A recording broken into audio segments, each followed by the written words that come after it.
regardless of your position on the field. Center back, you need to be brave, you need to be passionate, you need to be a great communicator. There's a lot of leadership traits that come with being a center back, mainly because you are at the heart of the defense, you can see everyone in front of you besides the goalkeeper, and you are there to organize your troops. If you are too shy, you will not do well in the center back position. You are expected to organize the whole team and not just the defense. Being at the center back position, you are expected obviously to protect your goal. So your number one priority is making sure that no goals are happening on your watch. Every time you step on the field, you should want to have a clean sheet, and you will have more clean sheets if you focus on defending. You're extremely passionate about it.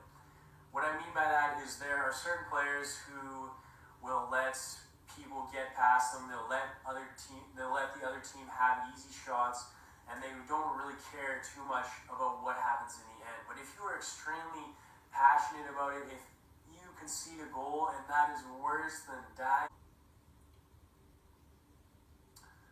In the center back position, you are expected to obviously protect the goal, so that is your number one priority. What I would recommend to you is just become extremely passionate about keeping that clean sheet. Every time you step on the field, you should want it to be a clean sheet. That is so important. If you are willing to put your body on the line to stop shots, to get in hard on tackles, to make sure the other team doesn't have any chances to take shots on your goal, you're going to be so much more successful. But you have to take it seriously like that. If you are not too concerned, you are willing to give the other team space to play with the ball, to have shots, to have opportunities around your goal, then you're going to be in trouble. So treat it as a life or death situation. The other team should never be able to have a free shot, never be able to dribble the ball in your box, never be able to put a cross into the box.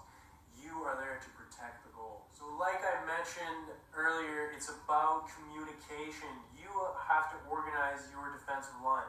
So first of all is the offside line.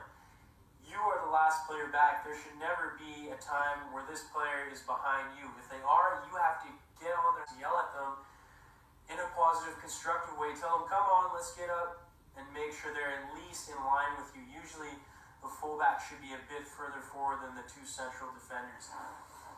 So make sure your team isn't slacking defensively.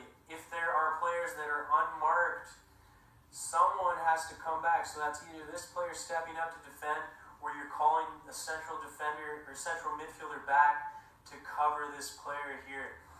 If you are too shy and you aren't willing to tell other people to get back and cover when they should, then your team is going to suffer because of it. So open your mouth and make sure that every player on the field is marked, if it not least being watched by someone.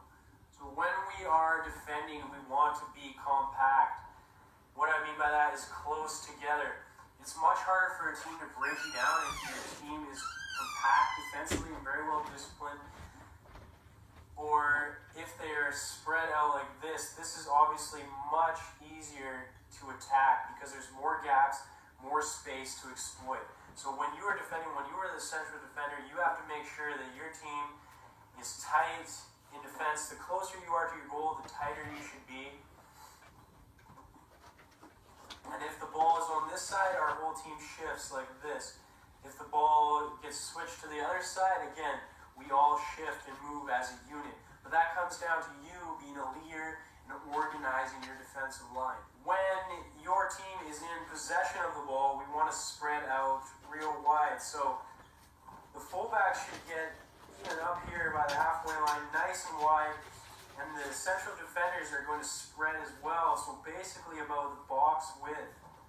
That's how far apart you should be when you have possession of the ball.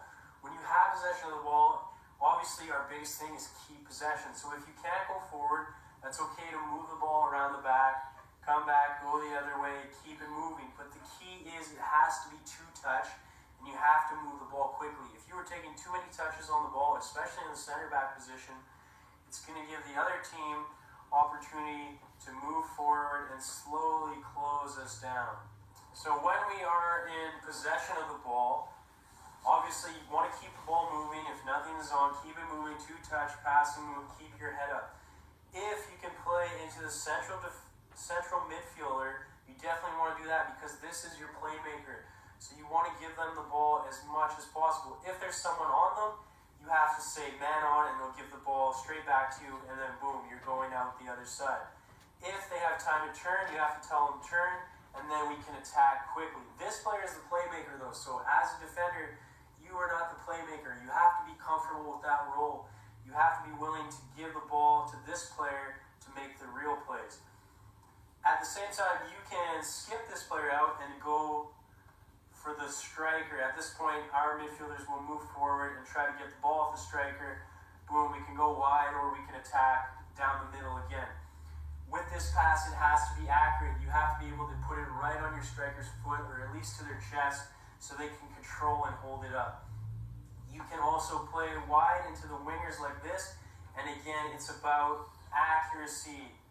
The ball has to be driven. You obviously don't want it to get intercepted, but try to put it on their foot every time. So yes, there are times when you will be able to dribble forward.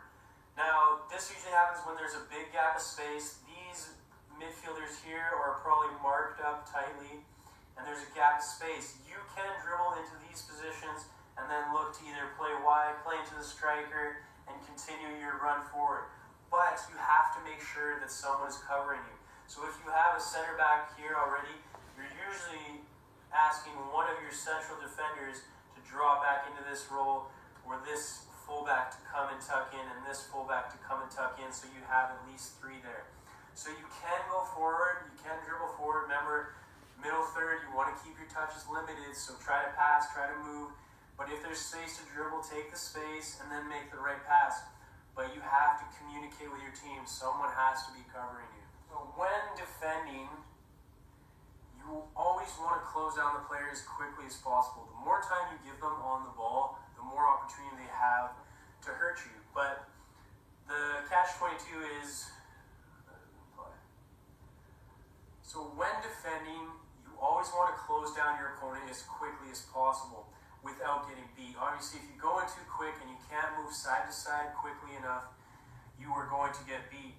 But at the same time, the quicker you force this player to play, the more mistakes they're going to make, the better their play, their touch is going to have to be, and the more pressure you're going to put on.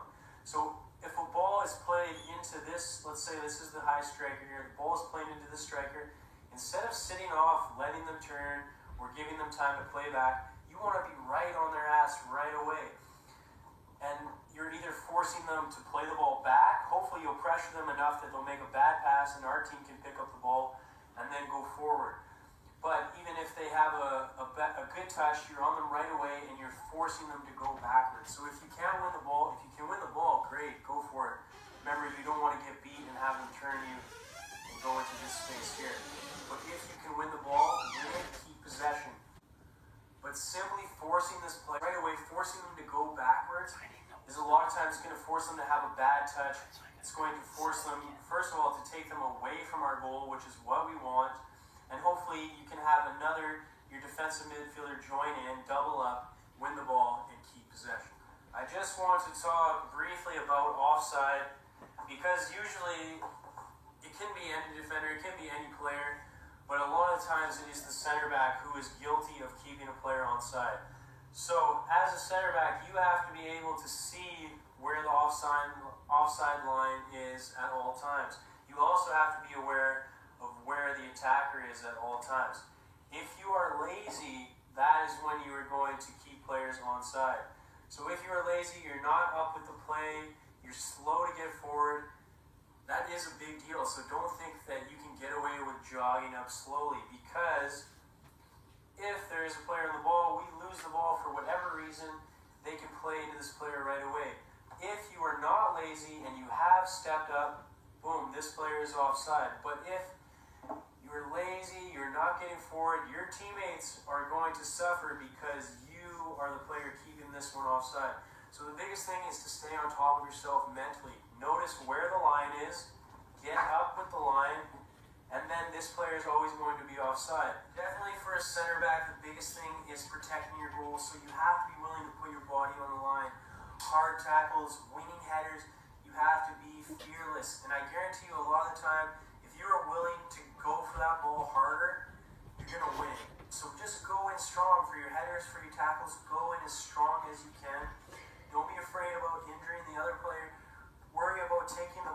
works, and you're going to be fine. You're going to limit the amount of cards you get, and you're going to win the majority of tackles that you come into.